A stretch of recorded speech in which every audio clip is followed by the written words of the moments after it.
The Trump administration continues its deportation policies, but is it heading for a confrontation with the courts? Hello, I'm Anand Naidu, and this is The Heat.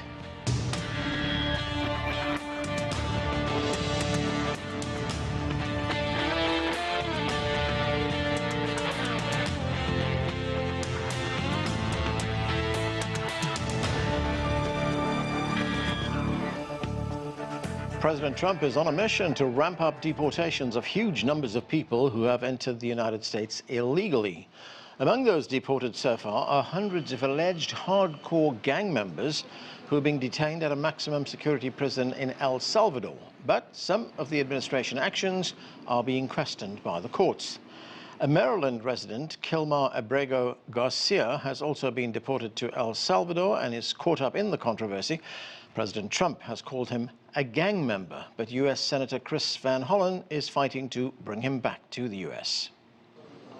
As the federal courts have said, we need to bring Mr. Abrego Garcia home to protect his constitutional rights to due process. And it's also important that people understand this case is not just about one man. It's about protecting the constitutional rights of everybody who resides in the United States of America. Now, to weigh in on all of this, joining me is Adolfo Franco. He is an attorney and Republican strategist. With us, too, is Abel Nunez. He is the executive director of CARECEN. Also joining the discussion is Rossi. He is a former assistant United States attorney.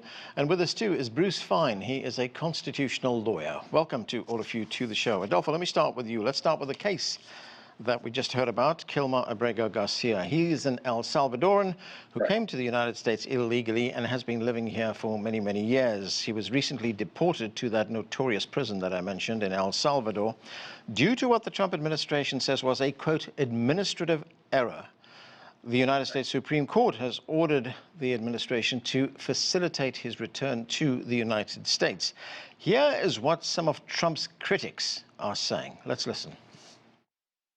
I think the Trump administration is creeping closer and closer to a constitutional crisis by ignoring these orders from a U.S. court, federal court, and the Supreme Court, the highest court in the land, has instructed them to bring him back. He has gainful employment. He hasn't broken the law in the United States. Show us the evidence. If you say he's a gang member, show us the evidence. So, Adolfo, what's your view on this case, and why is the Trump White House resisting his return? Well, the first thing I want to start out is I'm so disappointed that Senator Van Hollen of Maryland is so concerned, as he said, this is about more than one man. I'm so sorry that he's concerned about this illegal aliens status really in the United States, and not about the due process that Lake and Riley and other Americans who have been murdered by these criminals. They seem to be so concerned about the criminals and not about the American citizens who have been victims. But to answer your question is, I don't know where the critics have come in that the Trump administration is not complying with the courts, or they're headed to a constitutional crisis. First, as you correctly noted here, the Trump administration has recognized there was an administrative error in this case. There's a mistake. There's no question about it. But unlike what the critic just stated, the Supreme Court has not demanded that he be returned. The Supreme Court has said that his return needs to be facilitated, the return. And of course, famously, Bill Clinton, former President Clinton, once said, it all depends what the meaning of is. And the question here is, it depends what the meaning of facilitate is. Yeah. There is no way that the United States, since this is a distinguished panel here, and I know the guests here, the United States is now this individual, through administrative error, is in another sovereign country.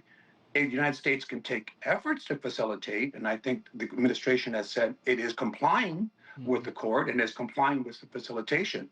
But the demand of the court has never been that the person be returned to the United States. So therefore, this is going to be a subjective judgment as to what facilitate means and what the obligations of the administrations is, or are their obligations to return someone from a foreign country. He is not in a U.S. facility, of course. It was an error, and the Trump administration has said it will do what it can. The question is it doing enough? Point is, Adolfo, It he touches the is core. in a prison in El Salvador. Well, he was in that prison, the maximum security prison. We understand he's been subsequently moved to another prison. Point is, why is he in prison? Well, first of all, there should be a statement here that this family man, this is politics involved in this. And of course, I know we're going to have legal arguments here, but legal arguments are ultimately political. This individual, of course, his wife is charged that she, I think, had domestic violence, abuse, and the rest of it. And the Trump administration maintains it has evidence. He is an MS-13 gang member. Okay, he has not been. Okay, he has not been charged. He is deportable. There is an administrative error here. I don't want to minimize. Right. I just want to point out, Adolfo, that he's not been charged with anything. I'm going to go to Abel Nunez. Abel, President Trump referred to Abrego Garcia as an illegal alien, an MS-13 gang member, and a foreign terrorist. And as we've been pointing out, Senator Chris Van Hollen, who just visited Garcia in El Salvador. I mean, what can you tell us about Garcia? What do you know about him? And should he be returned to his family in the United States? Well, first of all, I think that if we believe in the rule of law, yes, he should be returned. It is amazing how Republicans are twisting words at this moment about what the Supreme Court has ordered, and I think that it is dangerous in the waters that we're moving. Because let's be clear, he is in El Salvador because in El Salvador the president has suspended civil rights. It is why he's able to detain people without charging them. This young man has not been convicted by any court of law in the United States about what they say he is. So if they have evidence, then they should have prosecuted him. When prosecuted, he should have gone to jail. He should have paid for what he had done, and then he could have then been deported. But as it stands right now, there have been 2 orders to protect him. And let's ask about what happened to the person that actually said it was a clerical error. I think my understanding is that at a minimum, has been suspended from the Department of Justice, which leads you to believe that this is a targeted attack to create fear in the community about what this administration is willing to do to deport people who are undocumented. And that is part of a strategy to place fear in that community to make sure that people understand that if you do anything against this administration, they can send you out, including American citizens. I think that this is a slippery slope because when you hear of governments taking action against the court, it sounds like very totalitarian regimes that we have fought against in our history. Jean Rossi, this is what the United States Attorney General Pam Bondi had to say about this case. Let's listen. He is not coming back to our country. President Bukele said he was not sending him back. That's the end of the story. If he wanted to send him back, we would give him a plane ride back. There was no situation ever where he was going to stay in this country. None. But he's from El Salvador, he's in El Salvador, and that's where the president plans on keeping him. So, Jean, how do you view this case? And is the Trump administration defying the courts? And if so, are we heading for something of a constitutional crisis here? We are heading towards a crisis, and I'm so happy to be on with my buddy Adolfo. He is right. Legal arguments are often political. And what you heard from Pam Bondi was political bromides. Here's where the rubber meets the road. If President Trump, who knows how to shake down the biggest law firms in the United States, if he can't call up the president of El Salvador and say, sir, your contract will be expired if you don't return Abrego Garcia in a New York minute. Donald Trump could do that right now with a phone call. And that's not facilitation, that's called power. But what I'd like to talk about, and I hope Bruce Fein touches on this, is a Supreme Court case called Walker. And nobody really talks about it much. And what it stands for is this. When a judge issues an order, even if you think it is unconstitutional, until that order is reversed, you have to comply with it. And I am holding in my right hand an opinion by Harvey Wilkinson of the Fourth Circuit U.S. Court of Appeals. He's no flaming liberal communist. He was a Reagan appointee. He's one of the most conservative jurists on the Fourth Circuit, and the Fourth Circuit's considered one of the most conservative. His opinion that was issued a couple days ago is something that everybody should read. And his paramount concern is this. It's not fighting for criminals. It's fighting for the due process clause of the United States. And let's go back to Walker. Yeah. You can say that an order is unconstitutional, but until you get it reversed in the appellate level, you have to comply with it. So here's where the Trump administration, led by our Attorney General, has violated the Walker rule. They ignored the order of the immigration judge a few years back that he can be removed. 2, when Judge James Boberg, the chief judge of the district court in D.C., issued a written and verbal order, they ignored it, and that's why they're having contempt proceedings. My point is this. It is a sad day in America when our Justice Department is ignoring the Walker rule. But, Gene, isn't this a case where it hinges on the interpretation of the word facilitate, which was in the order that was handed down by the Supreme Court? No. And Adolfo, with my utmost respect, I'm surprised you didn't mention Hillary's emails. You mentioned Bill Clinton. It's not the definition of facilitate. I'm talking about the Justice Department is ignoring court orders. But it's not. And you can make an argument that the Justice Department is doing all it can under this facilitate. You can make that argument. Correct. All right, let me go to Bruce Fein.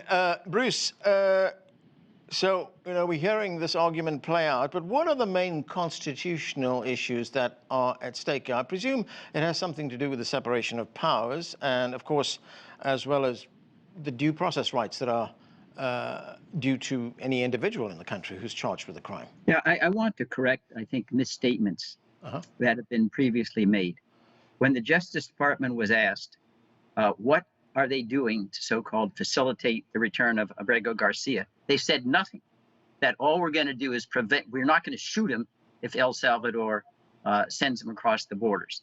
They have said openly they have done nothing. And that is why there's going to be contempt hearings and depositions in the next couple of weeks in the District of Maryland.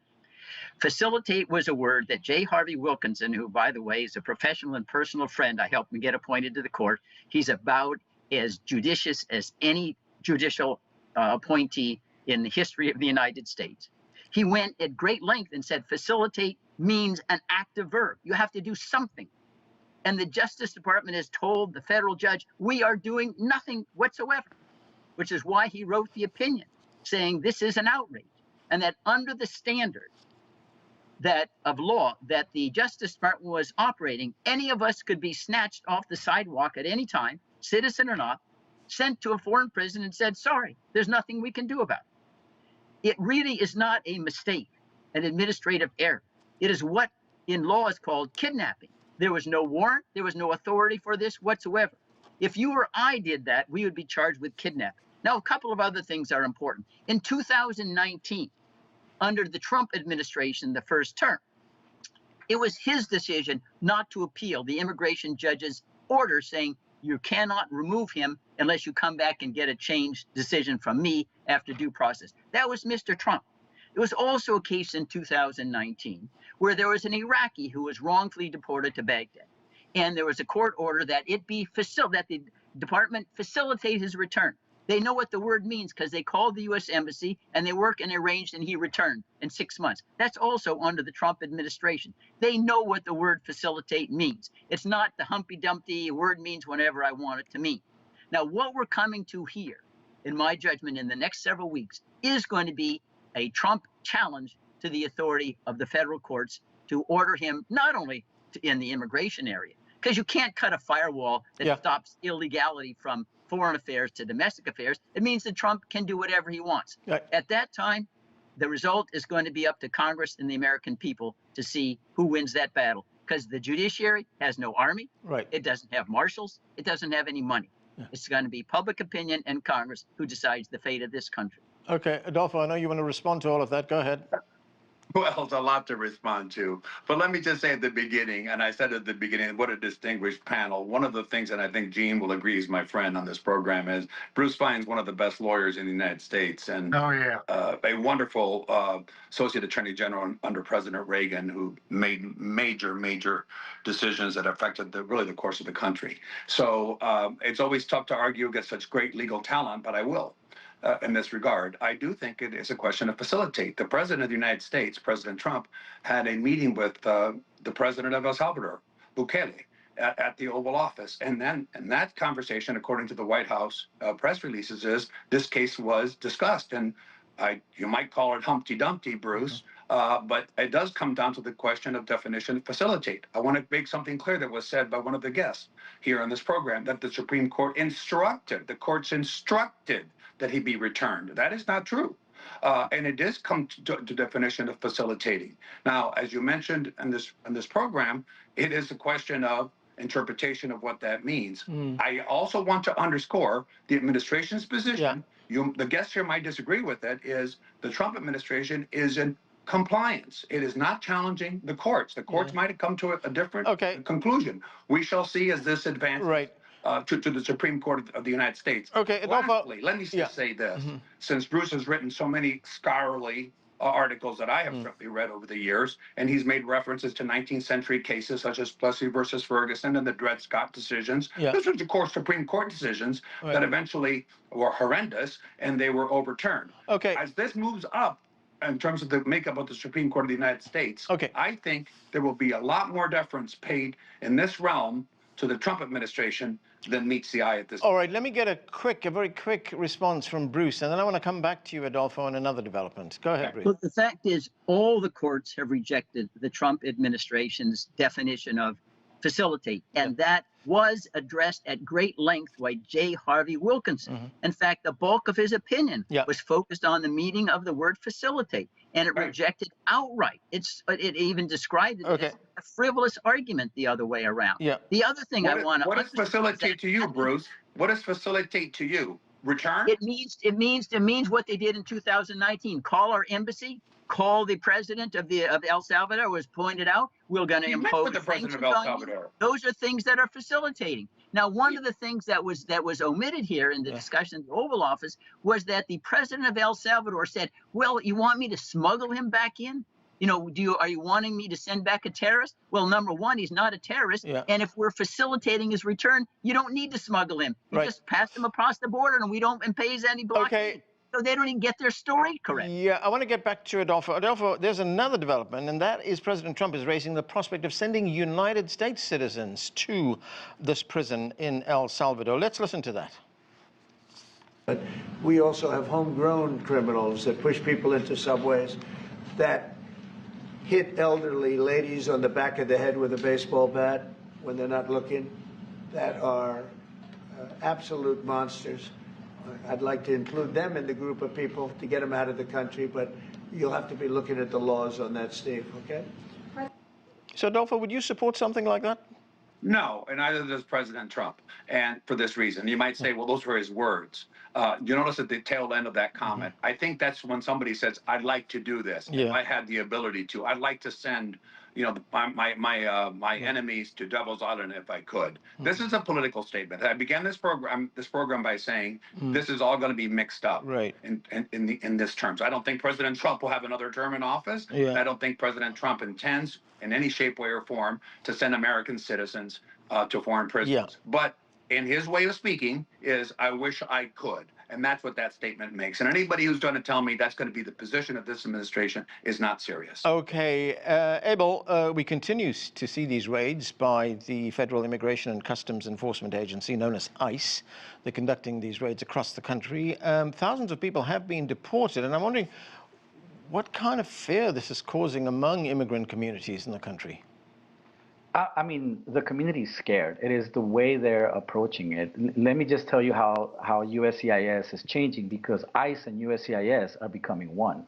Right now, if you want to become an American citizen, you have to provide the information of anyone in your household that's undocumented. You also have to provide all of your social media accounts And if any information is found there that can be used as a cause for denying your citizenship, again, they are trying to change the rules of how people can adjust status so that they can self-deport, right? Because they feel that unfortunately the kind of people that are here that applies to are really not white European Christian descent. It is challenging the demographics of this nation.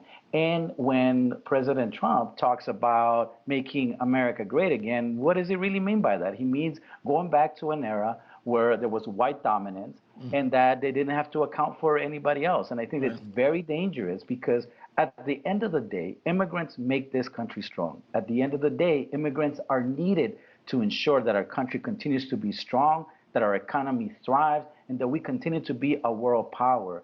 All of this is what they're doing, is making our country weak, right? There is no question that the immigration needed to be changed. Right. It is outdated. We don't argue with that. It is what he's doing. So he's throwing out the baby with the bathwater, and this is only going to hurt this nation.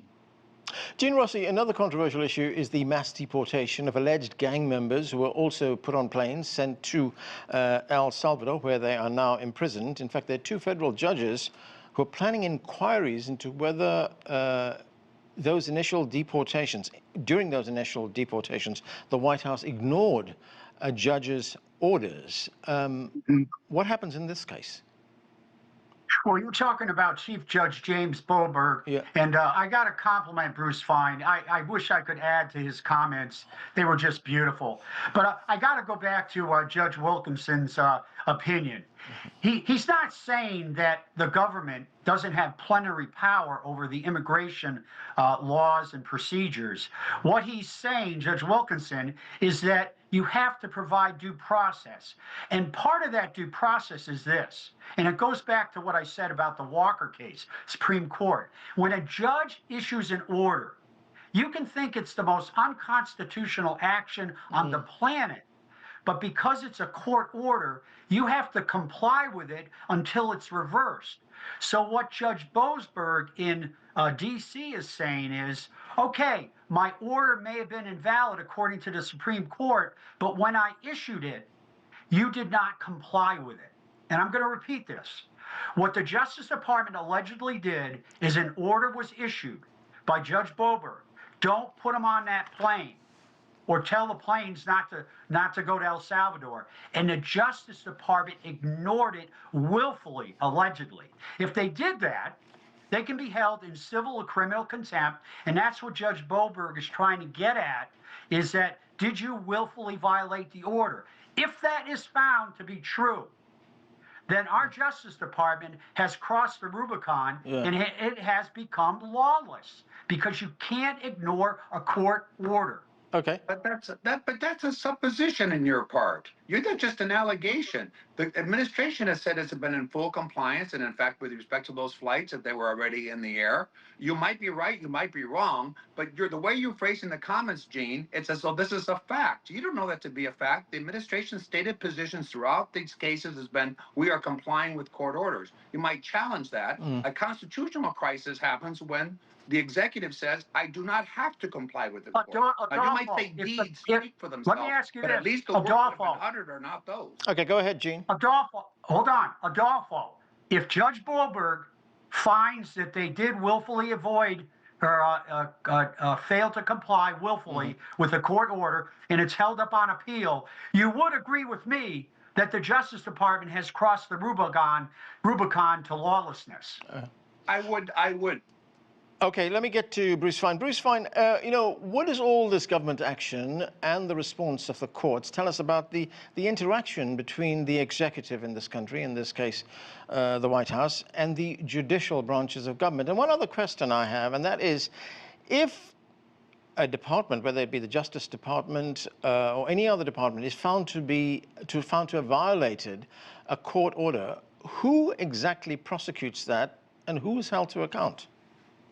Well, the judges can hold someone in contempt. They could hold fines, but the marshals are part of the executive branch, and that's where really under Article 2 of the Constitution, the president is obligated to take care that the laws be faithfully executed. And part of the laws are judicial decrees. So he would be committing, in my judgment, an impeachable offense if he flouted a court order. Even in the famous case of Brown against the Board of Education that President Dwight D. Eisenhower was reluctant to subscribe to, he sent the military to enforce the decree enabling 9 little black school children to enter Central High School in Little Rock. He said, in fact, that I have an obligation to enforce the decree because if the president did not follow a court order, we'd have chaos, we'd have strife. That's President Dwight Eisenhower, who's conservative and a Republican. Now, what we have now going on with regard to these particular orders concerning deportations to El Salvador, the district judge has already found probable cause to believe the Justice Department is in contempt. Now, it hasn't got a final decree. That's what's going to come up after there's a further hearing. But in disputes between the executive branch and the judicial branch over legal interpretation, you know what? Under the Constitution, the Article 3 judicial branch wins. The executive branch doesn't get to decide its own power. Now, the judicial branch can get it wrong. The executive branch can try to get it reversed. But until it is, as is pointed out, they have to comply with that particular law. Now, if the executive branch decides, unlike Eisenhower, the heck with the law, and we've had some subordinates, not President Trump, say, yeah, the decrees don't mean anything, then we truly will be in a position, we either impeach and remove the president, or we no longer have a government of laws. That is where we are headed right now. Okay, Abel, very quickly, I've got about 40 seconds. There is, of course, as we've been hearing, a political dimension to all of this. How are Latino voters going to respond to it? Well, you know, it'll be very interesting. We're beginning to see, particularly a lot of Latinos that supported the Trump candidacy, now thinking that, oh, it wasn't going to be with us. Like he was going to deport the criminals, whatever that meant to them. And what's happening is it's deporting anyone and everyone that he can. So I think that there's a little bit of buyer's remorse. The other part of this component is that what he promised is not coming true. He said day one, the economy was going to change. Everything was going to change, and we're still in a worse position than we are than when he took office. Okay, and we need to leave it there. Thank you to all of you for being with us. That's it for this edition of The Heat. I'm Anand Naidu in Washington.